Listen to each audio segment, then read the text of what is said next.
I went really deep on trying to understand and interpret on a deeper level reality and myself today. And I've come to learn on an even deeper level that we see the world not as it is, but as we are. And you've probably heard this before many times, and I have too, but I think this goes a lot deeper and it kind of expands a lot further than we may think. So let me explain. So imagine you're painting and you have an empty canvas. It's just pure white. Now, with your colors, the colors you have on your palette, every brush stroke of paint adds meaning. And in fact, it doesn't just add meaning, it pretty much defines the entire piece because since there's so little on there in the first place, it kind of just defines the whole entire piece.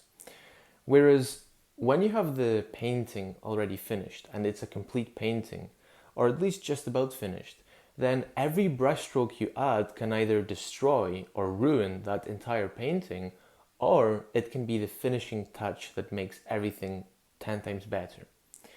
And I've come to realize that reality is like this complete painting around us.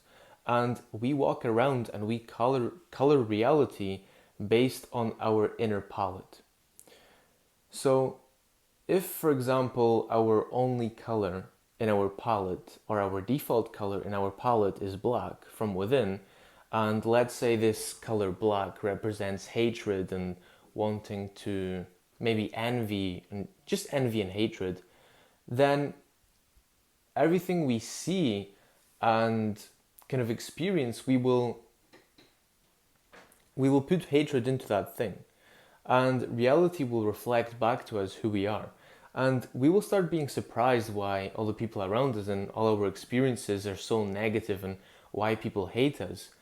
But what we don't realize is maybe that's because we are acting from a place of hate and because the color we are using from our palette is black. But if, on the other hand, we walk around and we use mainly yellow, and let's say yellow represents happiness and joy, then what we will find is that the world and reality will reflect back to us that joy. And, well, I have an example of this actually.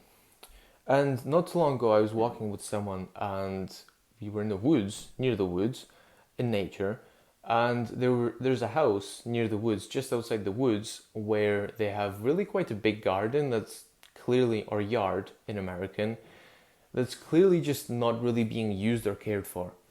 And I said, wow, well, what could they do with that yard? That's a really nice garden. They could really, do something nice with it. And well, the grass is overgrowing there and their fence is it's a terrible fence and it's not really even a fence. It's got holes in it, whatever. And well, what I had in mind there was all the things they could do in that garden. They could mow the lawn and make it a really nice lawn. They could plant so and so here. They could build a really nice fence and this and that. But the other person kind of saw that garden as an inconvenience. It could have mentioned how, well, that costs a lot. You'd have to buy all the paint for all the fence. If you built a fence, you'd have to build all the paint. I mean, mowing the grass, that costs time or money and all these things. And basically, once again, the way we are, we see the world as we are, not as it is. And for example, if we experience the world from a place of lack, let's say the color in our palette, this could be a washed out blue. Let's say this is being from a place of lack, then subconsciously we will kind of negate and not want to, or just will not notice opportunities around us because we are living from a place of lack. If we really, really strongly want to succeed in life and we want to make loads of money, and those are our goals, then it doesn't matter how much we manifest if on a deep internal level we still believe that we are, or we have a scarcity mindset and we believe that there is a lack of general everything in life, of money, of happiness, of success, of love to be handed out. if we act that way towards the world, then the world will reflect that back to us, and we will lack those very things, money, love, all these things. We will see a lack of those things. But if, on the other hand, if we act from a place of abundance, then I'm not talking about, woo-woo manifestation here, although, that's another topic. I'm just saying, if you act from a place of abundance, if you color the world in, yellow in your palette, or I'm not sure, whatever the color may be, then the world will reflect back to you that. Whatever color you paint the world in, the world will reflect that back to you. And another analogy is that you could say, well, as you know, if you've ever been to the cinema and you've watched 3D, the cinema gives you glasses where one side is blue and the other is red. And sometimes people walk around with glasses that are just blue or just red or just green or just purple, and they think that is absolute truth. They think what they see, their opinion, is absolute truth, and they do not ever question that thing. For example, if you see yourself as not creative, or I'm just not organized, I'm just messy, I just don't show up on time, then, well, where did you learn that? Why do you believe that? Why have you assumed this label upon yourself? Well, where in the rule book of the universe is it written that you are a non-creative or lazy or whatever it may be person, a stupid person, and all these things? Where does it say that?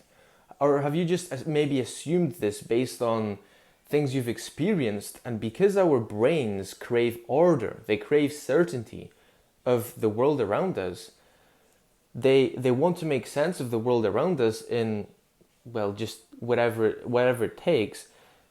Very quickly we come to assumptions and we jump to conclusions on what certain things mean. And for example, if we have a big failure in our lives, then we may see ourselves as a failure and we start to label ourselves as a failure. And then that becomes our reality, because since we see ourselves as a failure, we keep subconsciously looking to fail. Because we just don't take action in general because we don't want to hurt our self-image of being a certain way. For example, if you see yourself as special, you might actually tell yourself that you're lazy because you just don't want to take action and hurt that self-image of being special. Because what if you take action and you fail, and then that hurts your self-image of being special? And yeah, I mean, so this really just goes deep. And if you've ever heard of Alan Watts, then he even talks about this to the level and to the point that you are not your name, you are not your thoughts, you are not all these things. Whatever you think your name means, or what you think your thoughts mean or your emotions mean, well, they're just what you think they are. Doesn't mean they are that way, it's what you think they are. And so he kind of explains how thoughts aren't absolute truth, and we don't have to, basically, don't believe everything you think. Because you are not your thoughts. You are the awareness that can notice those thoughts, and you can negate them or, push them aside. You can observe them, you can notice them, but that does not mean you have to get attached to them. If the thoughts in your mind, they tell you that you're unsuccessful, you're stupid, you're lazy, all these things, you can notice those thoughts and you can observe them, but that does not mean you have to attach to them or label them as absolute truth. So I think I'm going to leave this here because I'm going to keep going deeper on this and keep discovering this, but I hope this helps you in your life in kind of freeing yourself from all these assumptions and all of, people's opinions, because people's opinions are just that, opinions. They are perceptions of the world. And as you now know, we kind of see the world as we perceive it, and we don't only experience the world as we perceive it, we create our reality. We create the reality around us based on who we are. Our inner world creates our outer world. So don't take everything as absolute truth. Question everything, not just for the sake of skepticism, but for the sake of curiosity.